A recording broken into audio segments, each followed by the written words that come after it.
Thank you for checking out my channel. I am actually going to be talking about this is an overview video, another one. So I just completed Hogwarts Legacy. Now, in this video, it's going to be, I'm just going to talk about a multitude of things. I don't know how long this video is going to be. I'm just going to keep talking until I feel like I've talked about everything. So the first thing I want to talk about is like the house that I was in. So I feel like there's a lot of reasons why I wanted to join Ravenclaw. Not because blue is one of my favorite colors, but Ravenclaw basically focuses on knowledge and doing stuff because you want to learn more about it. And that resonates with me. Like, out of all the other houses, I can't do Hufflepuff. I can't do Slytherin because Slytherin's more associated with evil. So, okay, in my opinion, Hufflepuff I think is for softies. Gryffindors Gryffindors are for like people who haven't really seen Harry Potter but want to like be in Gryffindor because they know that's what house Harry's in. And Slytherin is just associated with evil.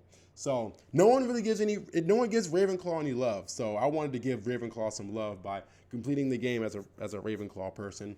And it resonates more with me that I want to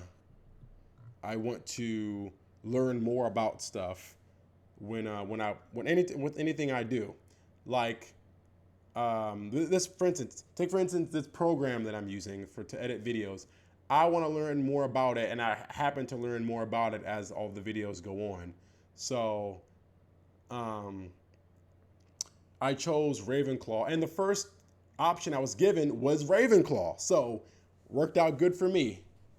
So I didn't want Gryffindor. Gryffindor seems like it's overrated. Slytherin seems like it's just plain evil, and Hufflepuff seems like it's just for softies. So, and if you like any of these houses, don't come for me. So, I'm going to explain my time in Ravenclaw. I mean, it's the same, but the thing that makes it different was I think how you obtain a certain page. Like I think if you're in Hufflepuff, you go to Azkaban. If you're in Slytherin, you gotta go to like a goblin or whatever.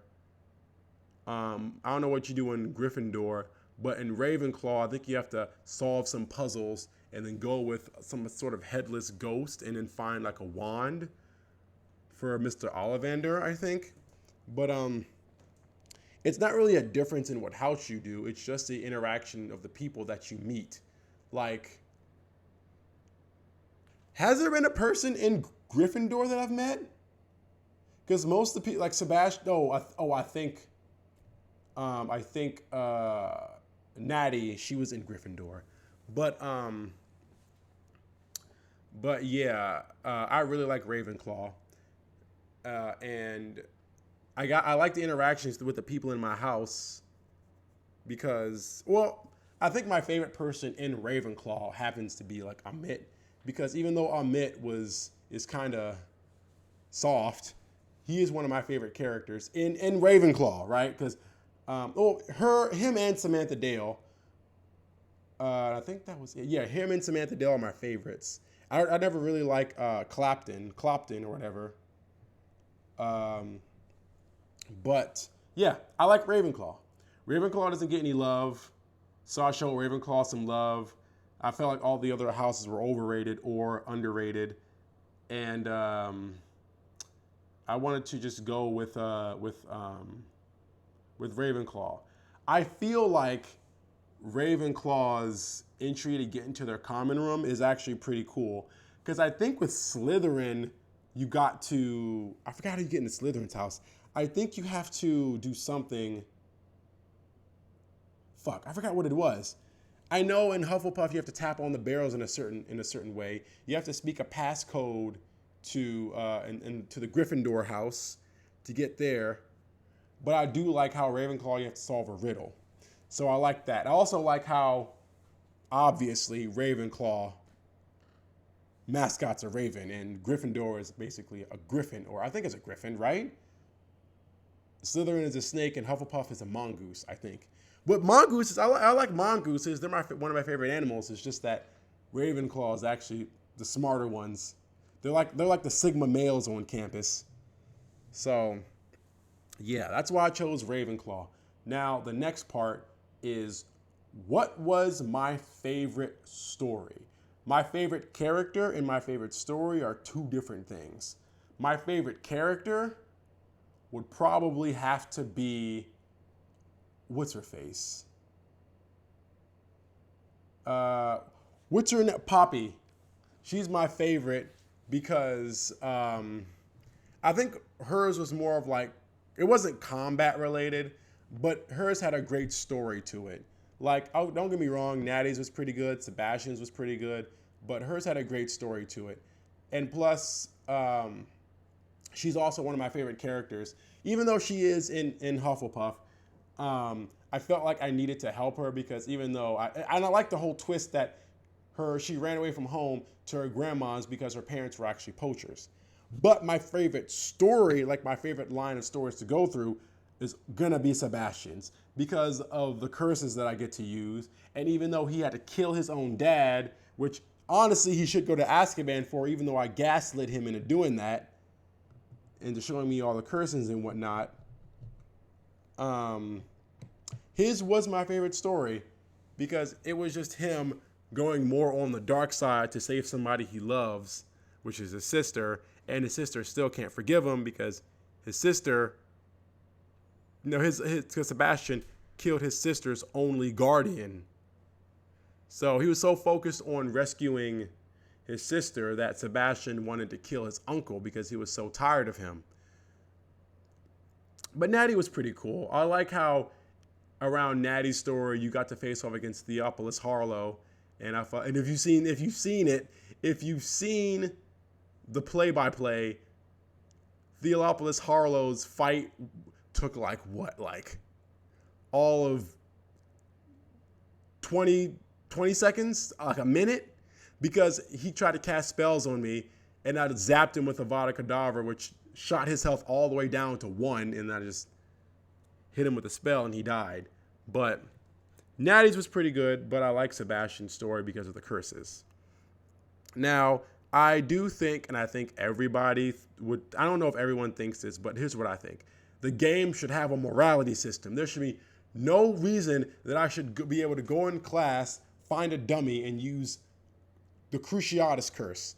That's one of the forbidden curses. They should have it to where they should have like a morality system where the more you use it, the more on the dark side you'll be. Like where you get to choose like the ending, where you get to choose to have a certain ending will depend on how many good curses, how many bad curses, and your responses to some people. Like for instance, when I make like really smart responses and I make really smart aleck responses to people to make them mad, that should be like a dark wizard thing.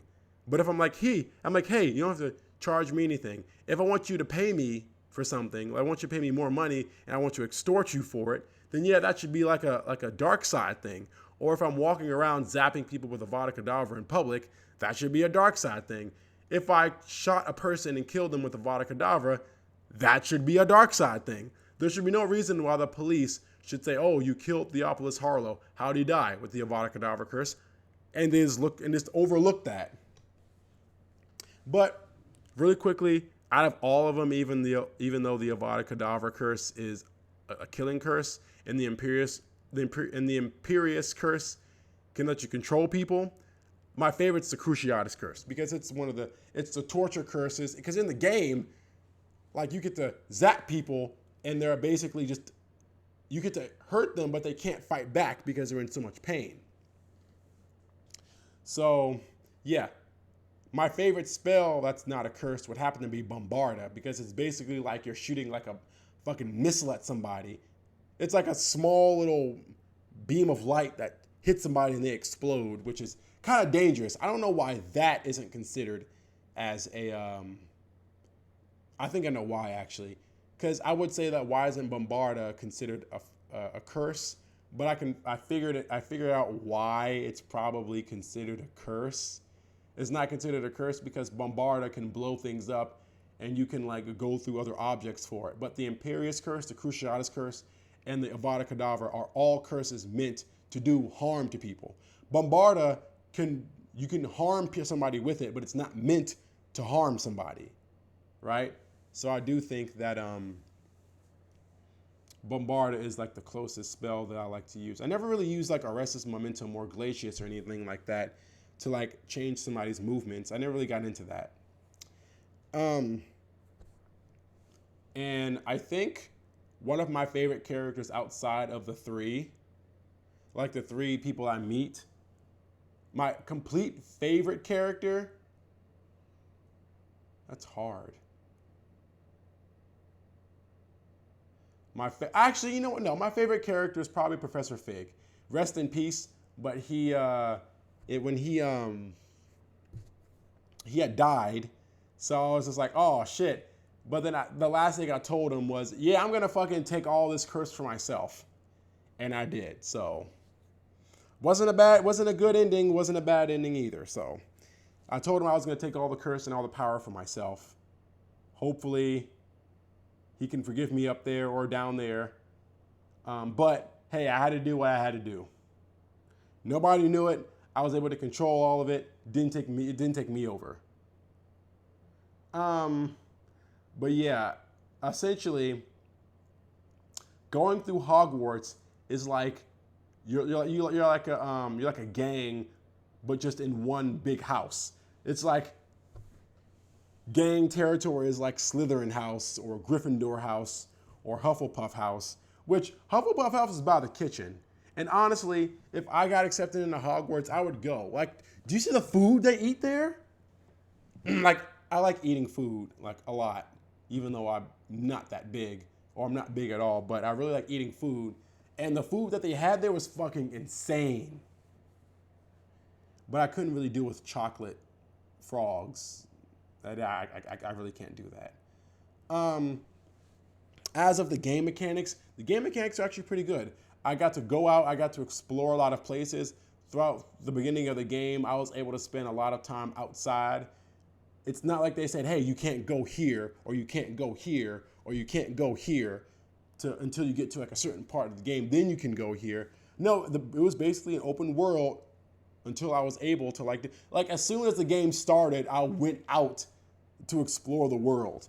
Like as soon as the game let me, I was already out exploring the world. That's why when I started to actually play the game, I was at a much higher level because I was out exploring stuff, collecting stuff that probably would have helped me, or probably did end up helping me throughout the game. Also, I want to ask a general question if you guys can answer this in the comments.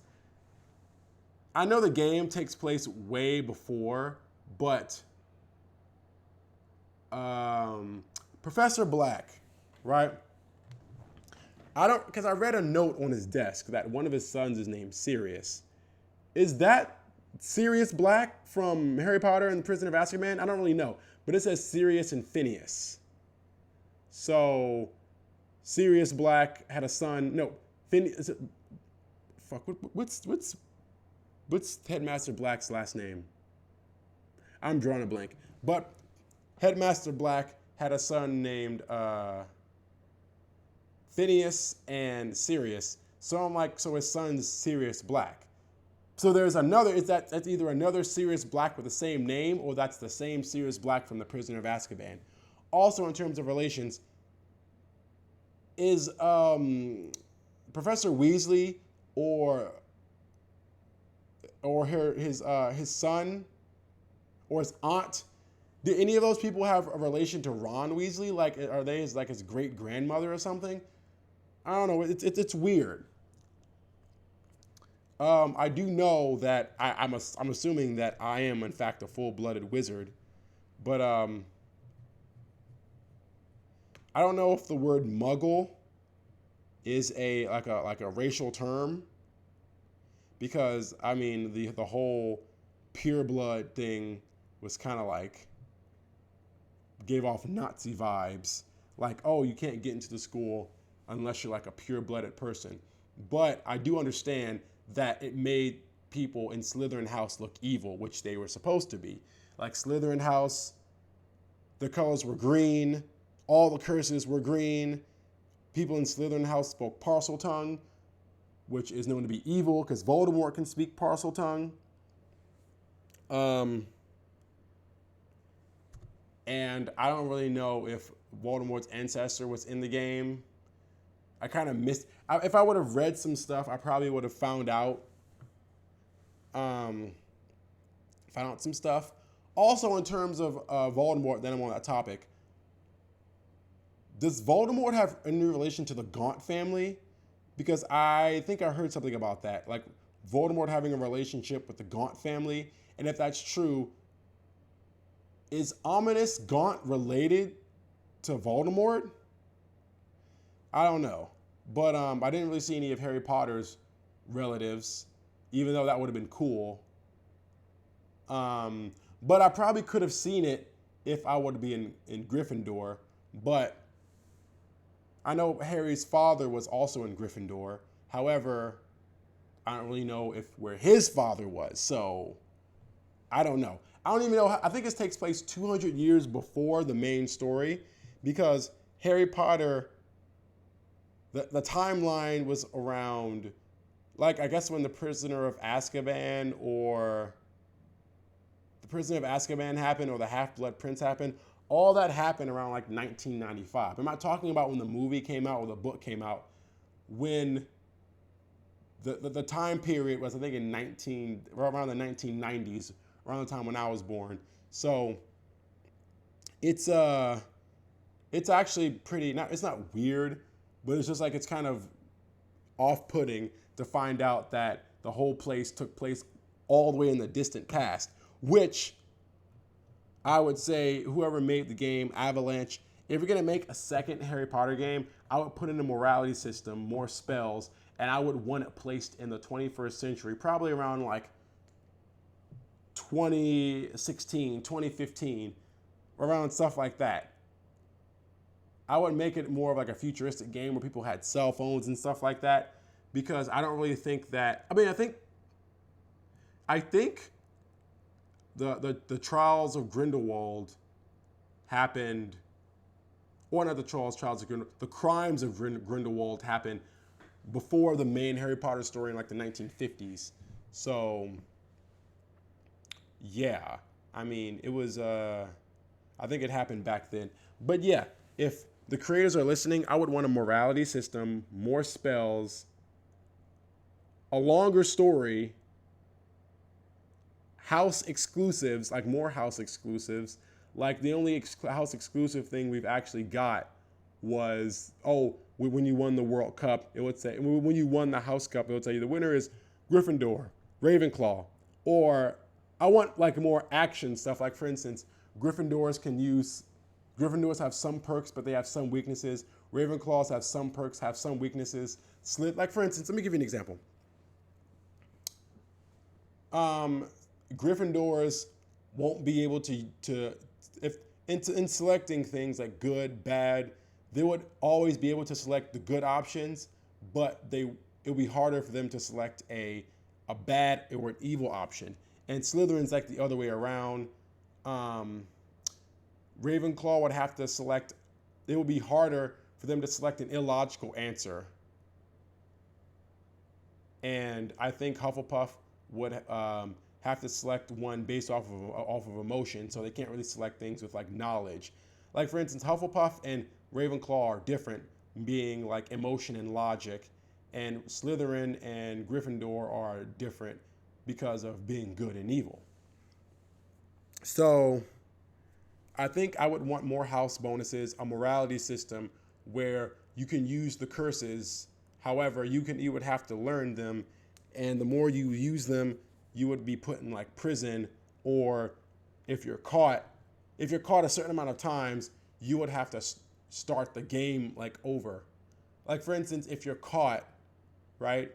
If you're caught 3 times, or like if you're caught more times, it would affect the output of the game. An example would be, if you're caught using it 3 times, then you won't be at school to witness your cup winning. You would see it in like a prison in Azkaban. But if you use a forbidden curse like twice and you get caught, then you won't go to prison, but you would see it. They would forgive you, but you would see it on like a TV, in like a bar somewhere because you got kicked out of Hogwarts. But if you use it once and you get caught, you'll win the house cup. But the use of the dark spell, using it only once, would weigh in your mind. It'll be a cutscene saying that you won the house cup, but you kind of feel bad using a dark curse in order to do it. So I think that a morality system should be in place. Overall, I do give the game. The game was good. I want to make this clear, and I don't really care about the whole canceling thing. The game was great. The game had nothing to do with any type of. I did detect some sort of like racial vibes. The only racial vibe that I can detect was the whole pure blood thing, and Muggles aren't pure blood and blah blah blah blah blah. That's the whole thing that I can take away from that, which was kind of racist a little bit. But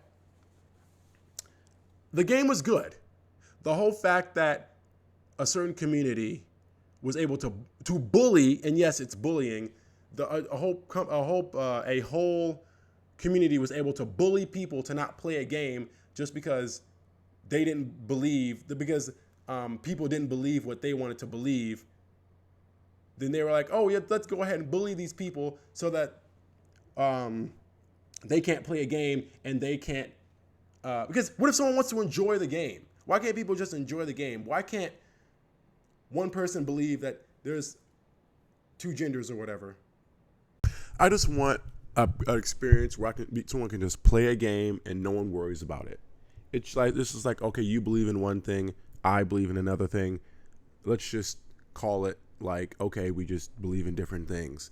I'm not going to make you believe what I believe because I think it's right. Like, if you believe in something different, I'm not going to hate you. If you like a certain person who's a certain gender, if you worship a certain God that I don't worship, I don't care. I mean, you can do it. I'll still be your friend. I'm still going to like you. That's not going to prevent me from actually being your friend. But if you try to force that on me and say that I'm wrong for not doing it, then that's when it becomes a problem, because you can't tell me how I'm going to live my life. Anyway, this is just less about the game and about the controversy of the game. But just all in all, the game has been pretty good.